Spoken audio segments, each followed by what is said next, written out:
What's going on, guys? Today we're doing a full 1 year ceramic coating on this 2019 Dodge Ram 2500, and I'm going to take you guys along for the entire process. You guys can see just from start to finish exactly kind of what goes into ceramic coating and how exactly it gets applied and kind of just all that stuff. So first off, we're going to start with just kind of cleaning the wheels, tires, and wheel wells.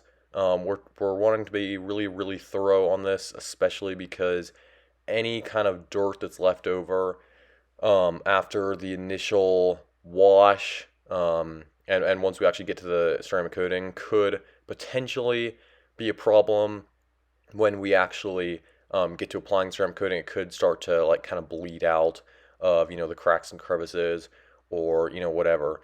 So we're obviously want to be really thorough as always. So you guys can see we clean the wheel wells, scrub the tires. Here we are doing the inner barrels of the wheels, and then we're just going to do the faces of the wheels as you guys can see me doing here. And then once that is complete, we are going to move on to the wash. Now, a few things to note about this wheel cleaning process. First off, you guys can see we're just using kind of an assortment of brushes for each different part of the wheels and wheels and tires. This will just makes it really easy so that there's kind of a brush specified for each part of it, which will keep it really make it easier to kind of get into certain areas with obviously those specific brushes. Now, moving on to the actual wash, starting off just rinsing it off, and then you guys can see here we're just going to spray it down with foam from the foam cannon, and this is just going to kind of lift up the top layer of surface dirt as well as provide some lubrication for when we actually do the agitation wash, which you guys can see me doing here. So we're just going to complete the agitation wash on every single surface of the car and get it really clean. A few things to note here that you guys may or may not already know. We are using a very pH neutral soap. So, we just want to keep it very gentle and delicate on the paint surface. We're getting ready to install ceramic coating. So we just want to make sure that, all the previous protection or wax and everything are stripped off without being too aggressive. So we're kind of using, like I said, a very pH neutral, very gentle soap, but once again, we want to make sure that we are being, as aggressive as we need to be to get it prepared for the ceramic coating. So here we're clay barring. We're just going to want to clay bar all the painted surfaces, all the glass surfaces to prep it for the ceramic coating. After we clay bar, we're just going to dress the tires and all the exterior plastic. I do this before the ceramic coating because that way, if I get any overspray on the paint or any areas that I'm coating, I can just wipe when I do the paint prep stage, which I'm doing right here, as you guys can see, I can just wipe that off.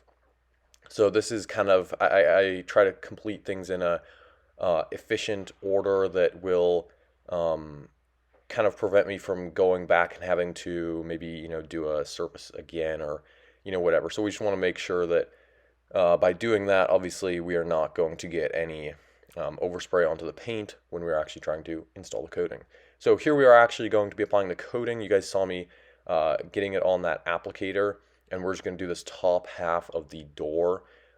And you guys can see here, we're just kind of going in a cross hatch pattern. I do this because this is just kind of the recommended way to do it because you'll get just kind of everywhere. You want to get the coating everywhere, obviously. You don't want to miss a single spot, even if it's, just a tiny little, square centimeter that you missed. You want to get everywhere. So crosshatch is kind of the best way to go for that, which is why we do it here. So after we do the crosshatch initial application, you guys can see we're buffing it off with our first white towel, and then we're going to move on to that blue towel, which is a little bit plusher and a little bit softer, and that's just going to kind of get any possible last minute coating that was not picked up from the initial towel. So I always use a 2 towel system because that'll just kind of ensure that there's not going to be any high spots after we're done with the coating. because obviously high spots need to be polished and removed in kind of a difficult manner that obviously we want to avoid doing if we can. Once again, we're just using two towels. The first one's a little bit lower GSM, a little bit less kind of plush, and it'll kind of absorb and pick up the majority of that coating. And then once again, that second one is going to kind of level it all or get off any last minute uh, residues and whatever that's kind of left over on the surface from that the first tile did not get. So here we're just looking at the after result. It's a little bit shady here, but even though it's kind of shady, you guys can still see very, very shiny. If you guys have any questions at all, please feel free to reach out at any time.